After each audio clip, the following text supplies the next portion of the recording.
अब हम देखते हैं कि फीमेल के अंदर कौन कौन से कारण हो सकते हैं इनफर्टिलिटी में।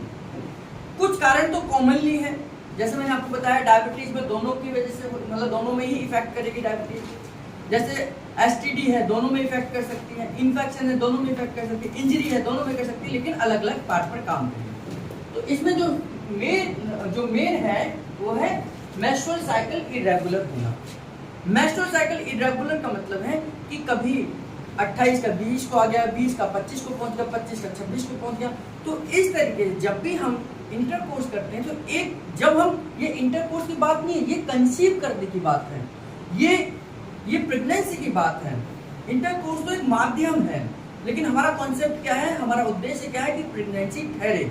तो जब हम प्रेगनेंसी के ठहरने के लिए काम करते हैं, इंटरकोर्स करते हैं, तो जब हमारे पीरियड्स इरेगुलर हैं तो हमें पता ही नहीं चलेगा कि कब आ जाएंगे, कब रुक जाएंगे, कब आगे होंगे, कब पीछे होंगे। तो यह भी एक कारण है फीमेल के अंदर मेंस्ट्रुअल साइकिल का इरेगुलर होना, यानी कि उनका कोई भी धर्म ईमान ना होना, वो कभी भी हो जाए। तो उसमें क्या होगा कि कभी भी हम इसको प्लानिंग ही नहीं कर सकते। इस हिसाब से तुम कभी प्लानिंग नहीं कर सकते भाई, अगर हम इंटरकोर्स करें और प्रेगनेंसी ठहर जाए। तो प्रेगनेंसी के ठहरने के लिए वो जरूरी है कि जब आप फीमेल का एग निकलकर फैलोपियन ट्यूब में होगा तभी प्रेगनेंसी ठहरेगी। अगर वो यूट्रस में पहुंच गया तो भी नहीं ठहर सकती, अगर वो निकला ही है तो भी नहीं ठहर सकती। तो फैलोपियन ट्यूब में ही होना चाहिए, तभी प्रेगनेंसी ठहरेगी। और उसके लिए पीरियड्स का एक साइकिल होता है कि 28 दिन के बाद ही साइकिल आती है। तो साइकिल रेगुलर होना चाहिए, इरेगुलर नहीं होना चाहिए। दूसरा कारण है फैलोपियन ट्यूब में ब्लॉकेज होना। ये बहुत आम कारण है, बहुत सारी महिलाओं में इस कारण से आपकी प्रेगनेंसी नहीं ठहरती है। ये बहुत मेन कारण है, बहुत सारे कि यूट्राइन ट्यूब ब्लॉक है, फैलोपियन ट्यूब ब्लॉक है। अब जो चीज ब्लॉक ही है तो वहां तक स्पर्म पहुंचेगा कैसे? जब कोई चीज, ये जो पाइपलाइन है ये यहाँ से ब्लॉक है तो यहाँ पर से तो फिर आगे बढ़ेगा ही नहीं, स्पर्म भी नहीं पहुंचेगा। कई बार ये थोड़ी बहुत ब्लॉक होती है, यानी कि थोड़ी बहुत खुली होती है, तो स्पर्म पहुंच भी गया तो फर्टिलाइज एग को तो वापस यहीं से तो निकलना है, तो फिर ये नहीं निकलेगा। तो फैलोपियन ट्यूब ब्लॉकेज होने की वजह से भी प्रेगनेंसी नहीं ठहरती है। तो यानी कि ये एक बहुत मेन कारणों में से एक कारण होता है। पीसीओडी की समस्या आजकल के गर्ल्स के अंदर आजकल ये सबसे बड़ी समस्या निकल कर आ रही है। ये सबसे बड़ी समस्या है, इसको हम पीसीओएस भी बोल देते हैं, पीसीओडी भी बोल देते हैं। ये दोनों ही एक ही तरीके की समस्या है। पीसीओडी क्या है? पॉलीसिस्ट ओवरियन डिजीज। पॉलीसिस्ट ओवरियन डिजीज यानी कि ओवरी के अंदर छोटी छोटी सेल डेवलप हो गई हैं, बहुत सारी डेवलप हो गई हैं, सिस्ट डेवलप हो गई हैं। अब सिस्ट क्या है? हमारी ही सेल है, लेकिन हमारी फोटोकॉपी है, लेकिन हमारी ही दुश्मन है। ये सिस्ट क्या होती है कि वो हमारी ही बॉडी की सेल है, लेकिन वो सेल हमारे लिए खतरनाक है। अब ग्लूकोज पहुंचता है वहां पर तो ये सेल उनको खींच लेती है, ओवरी तक पहुंचने नहीं देती। जो हमारी अच्छी सेल थी वहां तक ग्लूकोज पहुंचना चाहिए, वहां तक पहुंचता ही नहीं है। तो वहां पर हमारी ओवरी की जो नॉर्मल सेल है वो माल न्यूट्रिशन का शिकार हो जाती है ना। जैसे दो भाई आपने देखे होंगे डुप्लीकेट होते हैं, एक जैसे होते हैं, एक सीधा साधा सा होता है, एक बड़ा नटखट सा होता है। वो नटखट वाला काम बिगाड़ के आता है और गाली इसको पड़ जाती है, पिटाई इसकी हो लग जाती है। तो ऐसे सेम पीसीओडी के साथ भी होता है। पॉलीसिस्ट ओवरियन डिजीज में ये छोटी छोटी सिस्ट डेवलप हो जाती है, सेल डेवलप हो जाती हैं और एबनॉर्मल सेल डेवलप होती हैं। होती बॉडी की ही सेल है, ये बाहर से तो आई नहीं, तो बॉडी की ही सेल है, लेकिन एबनॉर्मल सेल है, ये नॉर्मल नहीं है। लेकिन जो ब्लड सप्लाई है, ग्लूकोज है, न्यूट्रिशन है, विटामिन है, एलिमेंट्स हैं, ये सब अपनी ओर खींच लेती है और उनको जो नॉर्मल सेल है उनको न्यूट्रिशन मिलता ही नहीं है और ये छोटी छोटी गांठ है। इस वजह से कभी वो इनमैच्योर होकर एग निकल जाता है बेचारा, कभी वो प्रॉपर डेवलप ही नहीं हो पाता, कभी पीरियड्स गायब हो जाते हैं, कभी जल्दी हो जाते हैं, यानी कि उनका कुछ शेड्यूल ही नहीं बन पाता, क्योंकि ये पीसीओडी की समस्या वहां पर डेवलप हो जाती है। ये आजकल सबसे बड़ी समस्या फीमेल के अंदर, और कहें तो 50% इनफर्टिलिटी का कारण आपके पीसीओडी का है। एंडोमेट्रोसिस, एंड्रोमेट्रियोसिस हमने पढ़ा था कि जो फर्टिलाइज्ड एग है वो फैलोपियन ट्यूब से होकर हमारे यूट्रस की अंदर की लेयर पर स्थापित होता है, वहां पर ठहरता है, और उस लेयर को हमने क्या नाम दिया था? एंडोमेट्रियम कहा था। एंडोमेट्रियम डेवलप्ड होता है उस बच्चे की देखभाल के लिए, उसके अंदर बहुत सारा ग्लूकोज, बहुत सारी लाइनिंग, बहुत सारा तामझाम इकट्ठा होता है, तब जाकर वहां पर प्रेगनेंसी ठहरती है। एंडोमेट्रियोसिस का मतलब है ये अपने आप को डेवलप ही नहीं कर रही है उस कंसीव एग को पकड़ने के लिए। तो एंडोमेट्रियोसिस का मतलब कि यहाँ पर इन्फेक्शन हो गया है, इन्फ्लामेशन हो गया है, यहाँ की सेल खराब हो गई है, तो ये डेवलपिंग नहीं हो रही, यहाँ तैयारी नहीं हो रही कि उस फर्टिलाइज्ड एग को हम रिसीव करें। जब वो फर्टिलाइज तो हो गया, वो फर्टिलाइज हो गया, लेकिन रिसीव यहाँ पर तो वो ठहरना चाहिए ना, अब वो ठहरेगा ही नहीं, तो वो क्या होगा? इसको क्या बोलेंगे कि ये प्रोलैप्स हो गया, यानी कि रैप्चर हो गया, या इसको बोलते हैं कि बच्चा गिर गया। यानी कि ठहरता तो है, फर्टिलाइज तो होता है, लेकिन वहां बच्चा ठहरता नहीं है। तो ये एंडोमेट्रियोसिस के कारण हो सकता है। अगला है यूट्रस में फाइब्रॉइड्स होना। फाइब्रॉइड्स वही कंडीशन है जैसे ओवरी के अंदर सिस्ट होती है, ओवरी के अंदर सिस्ट होती है, यूट्रस के अंदर फाइब्रॉइड्स होते हैं, दोनों अलग अलग हैं। वही कंडीशन जो मैंने अभी आपको सिस्ट में बताई कि सेम वही सेल एबनॉर्मल सेल डेवलप होती हैं, यूट्रस में होती हैं, और यूट्रस में जो न्यूट्रिशन वैल्यू जो एंडोमेट्रियम को मिलना चाहिए वो कौन खींच लेता है? फाइब्रॉइड्स खींच लेते हैं। तो फाइब्रॉइड्स जब खींच लेंगे उसकी न्यूट्रिशन वैल्यू को, यानी कि एबनॉर्मल सेल खींच लेगी, तो एंडोमेट्रियम कैसे तैयार होगी? तो इसकी वजह से, यानी कि फाइब्रॉइड्स की वजह से, यूट्रस में फाइब्रॉइड्स की वजह से प्रेगनेंसी नहीं ठहरती है। तो जब हम अल्ट्रासाउंड करते हैं तो अल्ट्रासाउंड में ये कारण आता है कि भाई ये फाइब्रॉइड्स के यूट्रस में फाइब्रॉइड्स है, इस वजह से प्रेगनेंसी नहीं ठहर रही है, क्योंकि वहां पर वो लाइनिंग तैयार नहीं हो रही, सब कुछ है, लेकिन वहां पर जो एबनॉर्मल सेल है उनकी ग्रोथ होती चली जा रही है, उसको हम यूट्रस में फाइब्रॉइड होने की समस्या कहते हैं। तो यूट्रस में फाइब्रॉइड और ओवरीज में क्या होती है? सिस्ट होती है। एसटीडी जो मैंने आपको मेल वाले चैप्टर में भी बताया था, सेक्सुअल ट्रांसमिटेड डिजीज है कि ये ऐसी बीमारियां जो एक पार्टनर दूसरे पार्टनर को गिफ्ट कर देता है। गिफ्ट का मतलब ये ट्रांसफर कर देता है कि एक पार्टनर दूसरे पार्टनर को सेक्सुअल इंटरकोर्स के दौरान पास कर देता है, और वो लाइलाज बीमारी अभी तक तो एक में थी, अब वो दूसरे में भी हो जाती है। आपकी जानकारी के लिए मैं बता देता हूँ कि लॉ के हिसाब से अगर किसी पार्टनर को एसटीडी है तो आप इस बिहाफ पर भी, मतलब मैं आपको राय नहीं दे रहा, केवल बता रहा हूँ कि केवल इस आधार पर भी हम तलाक या डाइवोर्स ले सकते हैं, क्योंकि एसटीडी जानलेवा बीमारी हो सकती है और आपको खतरनाक हो सकती है।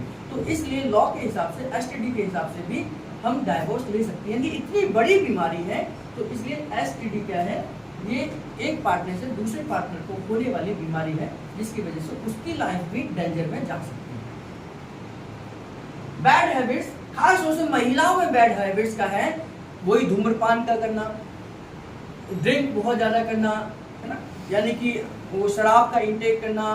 तो उससे क्या है? उनके हार्मोनल इम्बैलेंस होते हैं, उनके हार्मोन इम्बैलेंस होते हैं, तो कहीं ना कहीं वो पीसीओडी के शिकार हो जाते हैं, वो फाइब्रॉइड्स हो जाते हैं उनको।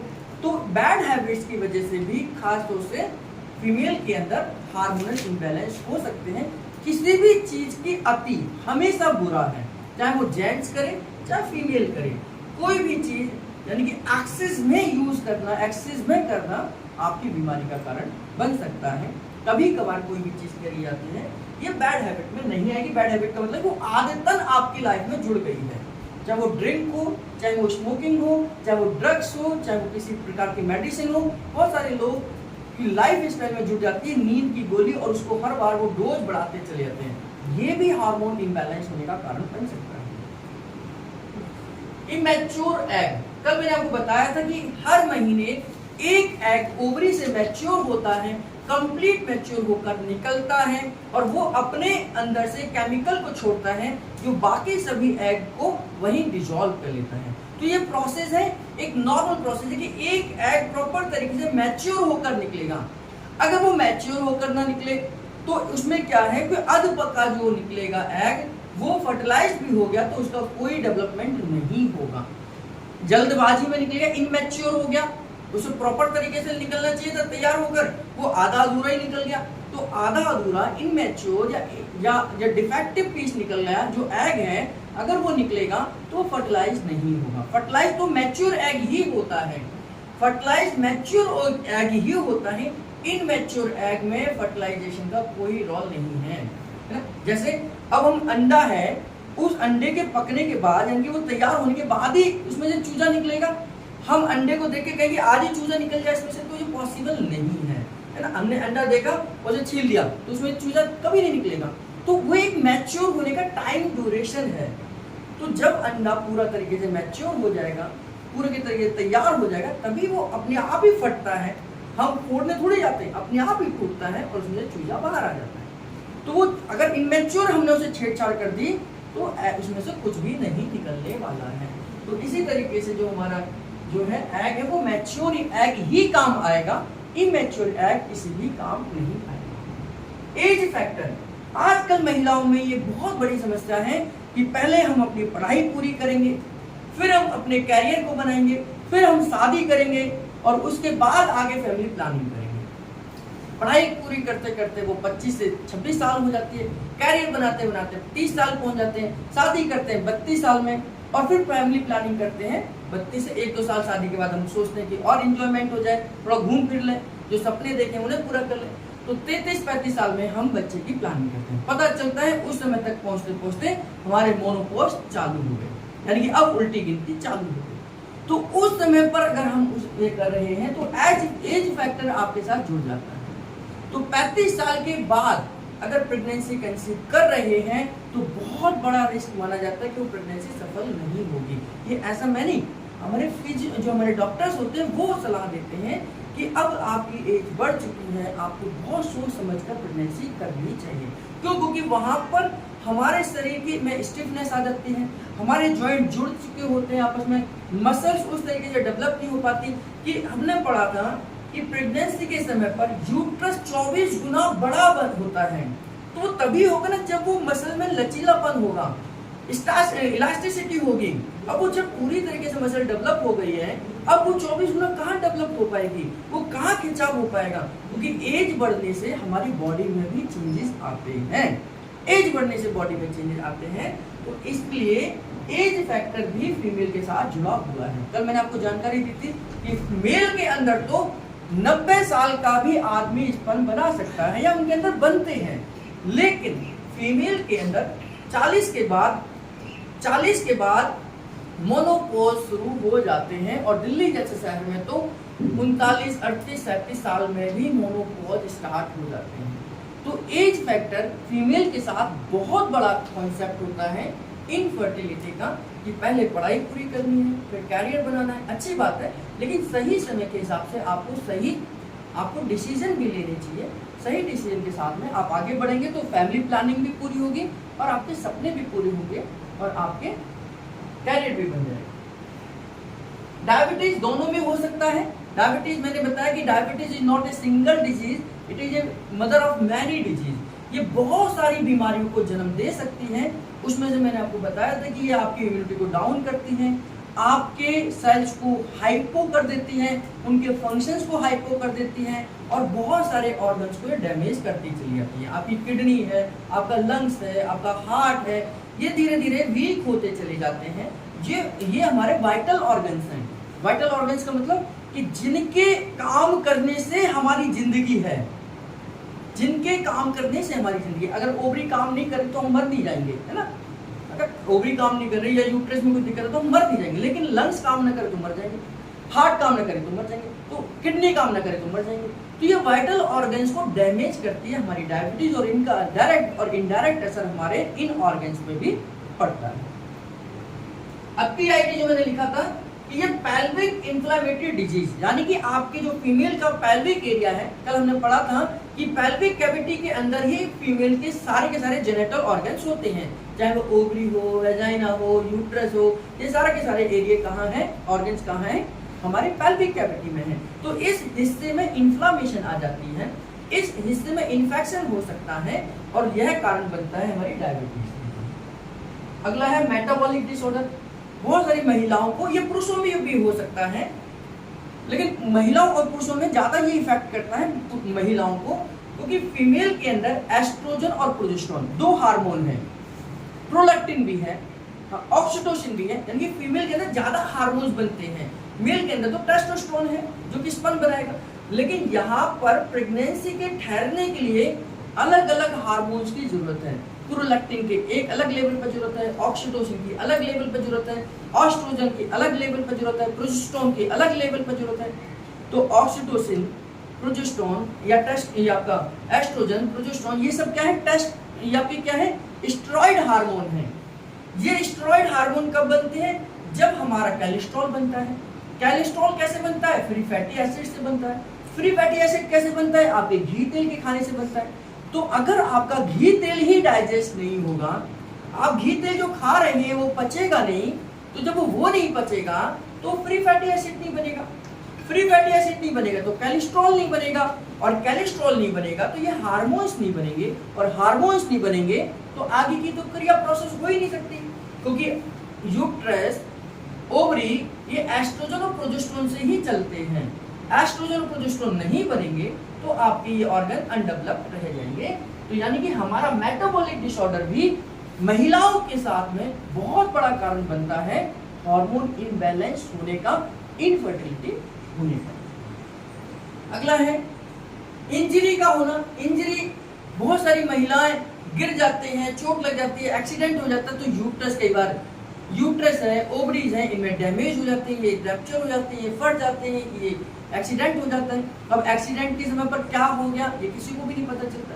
तो ओवरी डैमेज हो गई, ओवरी में कोई चोट लग गई, या यूट्रस में कोई चोट लग गई, तो ये भी इंजरी भी एक कारण बन जाती है। बहुत सारे लोगों को प्रेगनेंसी के दौरान चोट लग जाती है, तो अच्छी खासी प्रेगनेंसी जो 8 महीने तक ठीक थी, लेकिन इंजरी की वजह से वो भी गड़बड़ हो जाता है।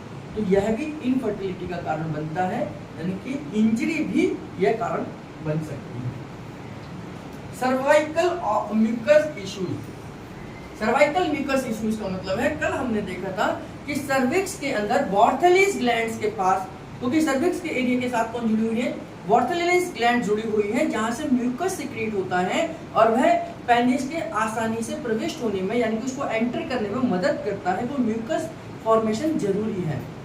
अब यहाँ पर म्यूकस ही नहीं बन रहा तो पेनिस के एंट्री में दिक्कत आ जाएगी, वहां पर प्रॉपर तरीके से पॉपुलेशन नहीं होगा, यहाँ पर वहां पर इंटरकोर्स नहीं होगा। तो इस म्यूकस की वजह से भी इनफर्टिलिटी बन सकती है, और कहीं ना कहीं ये भी आपका इनफर्टिलिटी का कारण बनता है, क्योंकि स्पर्म चलो वहां पर छूट गई, अब स्पर्म को तैरने के लिए फ्लूइड चाहिए, उस स्पर्म को आगे भेजने के लिए फ्लूइड चाहिए, और वो फ्लूइड कहाँ बनता है? ये म्यूकस बनता है, ये सर्विक्स के एरिया में बनता है। ये म्यूकस ही नहीं होगा तो वो हमारे स्पर्म आगे बढ़ ही नहीं पाएंगे, वो वहीं के वहीं वजाइना के अंदर ही डिस्ट्रॉय हो जाएंगे। तो यह म्यूकस का फॉर्मेशन होना भी बहुत जरूरी है। मेडिकल साइड इफेक्ट, यानी कि मेडिसिन की साइड इफेक्ट की वजह से होता है। जैसे मैंने आपको पुरुषों में बताया कि बहुत सारे हम स्टेरॉइड का इस्तेमाल करते हैं, बहुत बार हम मेडिसिन को लगातार ले रहे होते हैं, तो मेडिसिन के साइड इफेक्ट की वजह से भी हमारे हार्मोन्स, हमारे ऑर्गन्स डैमेज होना शुरू हो जाते हैं। मैंने एक रिपोर्ट में देखा था एक फीमेल की कि 6 महीने के पहले की रिपोर्ट में ओवरी नॉर्मल है, लेकिन टीबी की मेडिसिन 6 महीने खाने के बाद उसकी ओवरी सिकुड़ गई, यानी श्रिंक हो गई। यानी कि आपने उस लड़की की बात बता रहा हूँ, उस लड़की ने 6 महीने टीबी की मेडिसिन खाई, और उसको की टीबी की मेडिसिन गर्म होती है, उसकी बहुत हैवी डोज होती है। उस टीबी की मेडिसिन की वजह से उसकी ओवरी श्रिंक हो गई। अब ओवरी श्रिंक हो गई तो फिर वो एग कहाँ से बनेगा? तो वो इनफर्टिलिटी क्या होगा, किस कारण से होगा? मेडिसिन साइड इफेक्ट की वजह से। यानी 6 महीने 1 साल जब अगर आप मेडिसिन खा रहे हैं तो उसकी वजह से भी इनफर्टिलिटी फीमेल के अंदर हो जाता है, जैसे मैंने एक आपको उदाहरण दिया। ड्रग्स, बहुत सारी महिलाएं आजकल लाइफ स्टाइल, मॉडर्न लाइफ में ड्रग्स का इस्तेमाल, या बहुत अलग अलग तरीके के, बहुत सारी अलग अलग तरीके, जिसको चरस, गांजा, हीरोइन, कोरोइन, क्या क्या बोलते हैं, उनका इस्तेमाल करने लग जाती हैं। ये आपके हार्मोन्स को उत्तेजित करने वाले ड्रग्स हैं, या हाइपो करने वाले ड्रग्स हैं। या तो हार्मोन हाइपो हो जाएंगे या हाइपर हो जाएंगे, तो दोनों ही कंडीशन में आपको बीमारी आ सकती है। हाइपर हो जाएंगे तो भी बीमारी आ सकती है, हाइपो हो जाएंगे, कम हो जाएंगे तो भी बीमारी आ सकती है। यानी कि ड्रग्स का इस्तेमाल, वो ड्रग्स आपका हो सकता है वो सिगरेट के तौर पर हो, आजकल वो एक अलग तरीके का ड्रग्स है कि सिगरेट के अंदर भी ड्रग्स लग के उसे सूंघते हैं, तो अलग अलग तरीके का ड्रग्स जो है अगर आप इनटेक कर रहे हैं, किसी भी प्रकार का कर रहे हैं, तो वह आपकी इनफर्टिलिटी को लेकर आ सकता है। एक्टोपिक प्रेगनेंसी, यह मैंने आपको बताया था कि एक्टोपिक प्रेगनेंसी का मतलब है कि प्रेगनेंसी आपका एग जो है वो फर्टिलाइज तो आपके फैलोपियन ट्यूब में होता है, एग जो है वो फर्टिलाइज फैलोपियन ट्यूब में होता है, उस फैलोपियन ट्यूब को क्रॉस कर फर्टिलाइज एग आपके एंडोमेट्रियम में स्थापित होता है और वहां पर वो जायगोट बन जाता है और फिर बच्चे का डेवलपमेंट होता है। लेकिन ये जो एग फर्टिलाइज हुआ ये फैलोपियन ट्यूब में ही रुक गया, अब आगे नहीं बढ़ा, तो धीरे धीरे क्या है कि वो वहीं पर डेवलपमेंट होना शुरू हो जाता है, वो डेवलप होना शुरू हो जाता है और वो डेवलप होकर क्या होगा, इस ट्यूब को फैला देगा और एक समय ऐसा भी आ सकता है कि इसको फाड़ दे। तो उस समय पर जब वो फटने की पोजीशन आती है, क्योंकि वो तो एग डेवलप होगा ही, तेजी से होगा, बच्चा डेवलप करेगा, वो एक कंडीशन ऐसी आएगी कि या तो हमें इस ट्यूब को ही निकालना पड़ेगा पूरा का पूरा, या बच्चे को ऑपरेट करके निकालना पड़ेगा। तो उस प्रेगनेंसी को हम कहते हैं एक्टोपिक प्रेगनेंसी, जो कि फैलोपियन ट्यूब के अंदर यानी कि प्रेगनेंसी का ठहरना, सीधा सिंपल शब्दों में कि जब फैलोपियन ट्यूब में प्रेगनेंसी ठहर जाती है और वहीं पर प्रेगनेंसी डेवलप करने लग जाती है, तो वो हमारे लिए जानलेवा बन जाती है और कंडीशन बन जाती है कि या तो माँ बचेगी या बच्चा बचेगा या दोनों में से कोई भी नहीं बचेगा, क्यों? क्योंकि वो उस पर डिपेंड करता है कि कितनी मेजर प्रेगनेंसी है। अर्ली मोनोपॉज, अर्ली मोनोपॉज हमारी लाइफ स्टाइल, हमारी गलतियों की वजह से, ड्रिंक की वजह से, स्मोकिंग की वजह से, ड्रग्स की वजह से या हमारे खान पान की वजह से, न्यूट्रिशन की वजह से धीरे धीरे हमारे हार्मोन्स बंद होना शुरू हो जाते हैं। और आज की डेट में इवन ये भी देखा गया है सिटीज के अंदर 30 साल के बाद कई महिलाओं को मोनोपॉज की शुरुआत हो चुकी है, 30 साल के बाद में। अब जिस महिला को, जिस लेडीज को 30 साल के बाद मोनोपॉज शुरू हो गए, तो वो बच्चा कैसे कंसीव करेगी? तो अर्ली मोनोपॉज भी इनफर्टिलिटी का कारण है। जब तक हमने सोचा नहीं 30 साल तक, 35 साल तक, और 35 साल के बाद हमारा मोनोपॉज हो गया, तो वो भी आपका कारण बन सकता है। थायराइड की प्रॉब्लम, थायराइड, हाइपोथायराइड होना, ये बहुत बड़ा कारण है इनफर्टिलिटी का, क्योंकि थायराइड क्या है? बेसिक केमिकल, बेसिक ऑर्गन है जो आपके बच्चे का डेवलपमेंट करेगा। हमने कई बार आपको बताया है कि 1 साल तक के बच्चे के ब्रेन का विकास थायराइड ग्लैंड ही करता है। जब बच्चा जैसे ही जन्म लेता है उसका थायराइड ग्लैंड बनकर आती है, तो थायराइड ग्लैंड ही हमारे ब्रेन का विकास करता है। तो जब माँ का थायराइड ग्लैंड हाइपो है, माँ का पूरा हाइपो कंडीशन में है, थायराइड गड़बड़ है, तो बच्चे का भी गड़बड़ होगा, और बच्चे का भी गड़बड़ होगा तो वो तो बच्चा मेंटली रिटार्डेड होगा ही होगा। दूसरी चीज कि जब माँ का हाइपोथायराइड हाई लेवल पर है, यानी कि आपका TSH 50, 60, 90, 100 पहुंच गया है, उस समय पर प्रेगनेंसी ना ठहरने के बहुत सारे कारण हो सकते हैं, यानी कि आपका कंसीव करने के बाद भी प्रोलैप्स हो सकता है।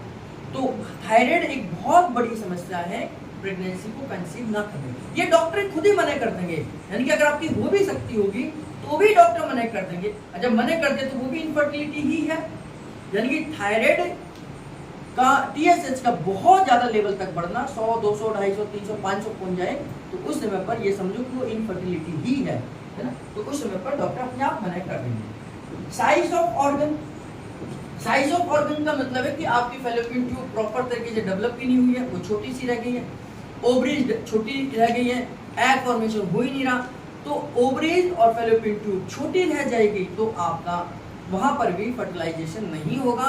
उस कंडीशन में भी अल्ट्रासाउंड की रिपोर्ट में साफ साफ लिखा हुआ आता है कि ऑर्गन्स या साइज ऑफ ओवरी या साइज ऑफ फैलोपियन ट्यूब आपकी स्मॉल है, जो कि आप कंसीव करने के लायक नहीं है।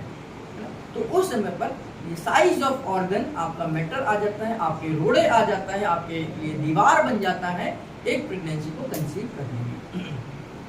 हाइपोप्लास्टिक यूट्रस, फीमेल के अंदर हाइपोप्लास्टिक यूट्रस यानी कि यूट्रस का साइज छोटा होना हाइपोप्लास्टिक यूट्रस कहलाता है।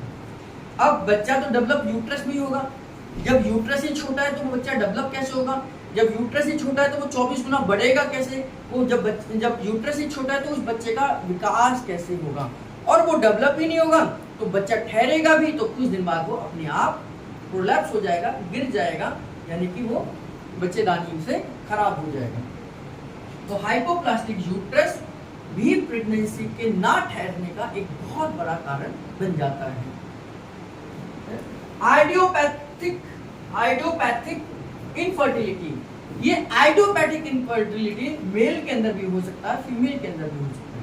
आइडियोपैथिक इनफर्टिलिटी का मतलब है कि जब ये लिखा हुआ आ जाए आपकी रिपोर्ट्स में कि आइडियोपैथिक इनफर्टिलिटी, यानी कि ये डॉक्टर पता ही नहीं लगा पा रहे कि आपकी प्रेगनेंसी क्यों नहीं ठहर रही है ना, फिर वो कहते हैं कि भगवान की मर्जी, अब आपका कोई कारण हमें समझ नहीं आ रहा है। यानी कि जब उनको कोई कारण समझ ना आए तो उस कंडीशन को वो लिख देते हैं आइडियोपैथिक इनफर्टिलिटी, यानी कि अननोन कारण है कि अब हमें ये समझ नहीं आ रहा। डॉक्टर कहते हैं रिपोर्ट सारी ठीक है लेकिन फिर भी नहीं ठहरी।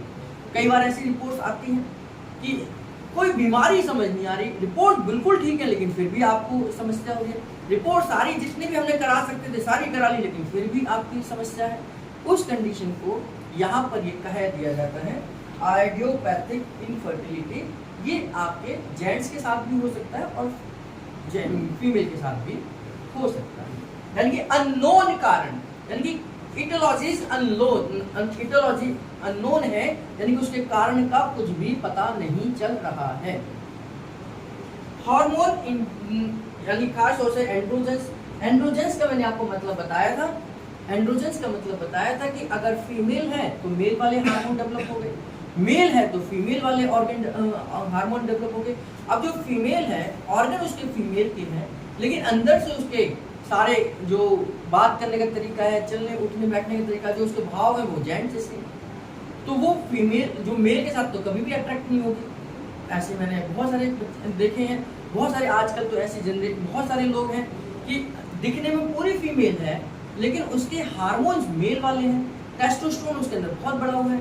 तो उस समय पर वो इनफर्टिलिटी तो कभी भी इंटरकोर्स तो करेगी ही नहीं करेगी। यानी फीमेल कभी भी मेल के साथ, वो फीमेल जिसके अंदर के हार्मोन मेल वाले हैं तो उसे ये लगेगा मैं तो मेल के साथ ही करूँ, मैं अंदर से मेल हूँ लेकिन वो मेल के साथ करूँ। तो वह भी हार्मोन इम्बैलेंस होना, ये एंड्रोजेंस यानी कि हार्मोनल गड़बड़ी की वजह से भी इनफर्टिलिटी हो जाती है। और वो कभी भी गारंटेड 101% किसी मेल से शादी नहीं करेंगे।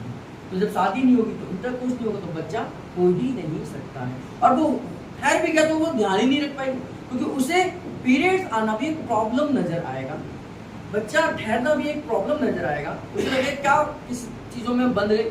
तो इस वजह से भी हार्मोन इम्बैलेंस की वजह से भी इनफर्टिलिटी हो सकती है। और लास्ट हमारा है prolapse of uterus. Prolapse of uterus की वजह से भी इन प्रेगनेंसी में दिक्कतें आती हैं जब हम किसी झटके के शिकार हो जाते हैं। खास तौर से गांव में आजकल भी महिलाएं इस चीज़ की बहुत बड़ी समस्या का शिकार होती हैं। गांव में बहुत सारी महिलाएं तो अपनी समस्या किसी को बता ही नहीं पाती हैं, वो फील करती रहती हैं, वो खुद ही उससे जूझ रही रहती हैं। तो यूट्रस प्रोलैप्स हो जाता है गांव में क्योंकि वहाँ की सड़कें ऊबड़ खाबड़ हैं। तो वहाँ पर जो सवारी में जिस तरीके से बैठते हैं तो वहाँ झटके लगते हैं और बॉडी का नेचर एसिडिक है तो झटके लगने की वजह से यूट्रस अपनी जगह को छोड़ देता है और नीचे की तरफ आ जाता है जिससे उनको लोअर एब्डोमेन में हमेशा पेन रहता है ना। और शहरों में ब्रेकर्स हैं, इतने हाईवी ब्रेकर्स लगे हुए हैं, उसकी वजह से हो जाता है। कई बार बारिश में इतना बड़ा गड्ढा होता है जो हमें दिखाई नहीं देता, हमारे अचानक से कोई गाड़ी है, कार है, स्कूटर है, बाइक है, इतनी तेजी से झटका लग जाता है कि वो यूट्रस अपनी जगह से खिसक जाता है। तो प्रोलैप्स ऑफ यूट्रस भी इनफर्टिलिटी का कारण बनता है क्योंकि जब वो यूट्रस नीचे खिसक जाएगा तो एंडोमेट्रियम भी डेवलप नहीं होगी, कंसीव भी नहीं होगा, वो ठहरने की स्थान ही नहीं उसे मिलेगा क्योंकि मसल सारी खिंच जाएगी नीचे। जब वो खिंच जाएगी तो फिर वो प्रेगनेंसी नहीं ठहरेगी। तो बहुत सारी ये प्रोलैप्स ऑफ यूट्रस की समस्या भी फीमेल के अंदर इनफर्टिलिटी का कारण बनती है। इन सभी कारणों को हमें समझने के लिए अलग अलग प्रकार के टेस्ट होते हैं, फिजिकली टेस्ट होते हैं, केमिकली टेस्ट होते हैं, हार्मोनल टेस्ट होते हैं और उन सभी टेस्टों से गुजरकर हमें इनफर्टिलिटी का सही कारण पता चलता है। तो ये हमें बताते हैं कि एक प्रेगनेंसी को ठहरना बहुत बड़ी मतलब उपलब्धि है कि हम इन सब बीमारियों से तो बचे हुए हैं। अगर कोई लेडीज प्रेग्नेंट है यानी कि इन सभी चीज़ों से बचकर वहां तक पहुंची है। तो इसलिए प्रेगनेंसी ठहरना एक बहुत बड़ा कॉन्सेप्ट है, लेकिन ना ठहरना ये इतने सारे कारण हो सकते हैं। तो हमें ये ध्यान करना चाहिए कि जिसके कारण हम खुद हैं, जो हम खुद वजह हैं, उन वजहों पे तो हमें खुद काम करना चाहिए। जैसे मैंने आपको बताया था कि ड्रग्स है या हम कोई हमारी बैड हैबिट्स है, उनसे हमें बचना चाहिए। तो इस तरीके से दोनों ही कारण हमने समझ लिए।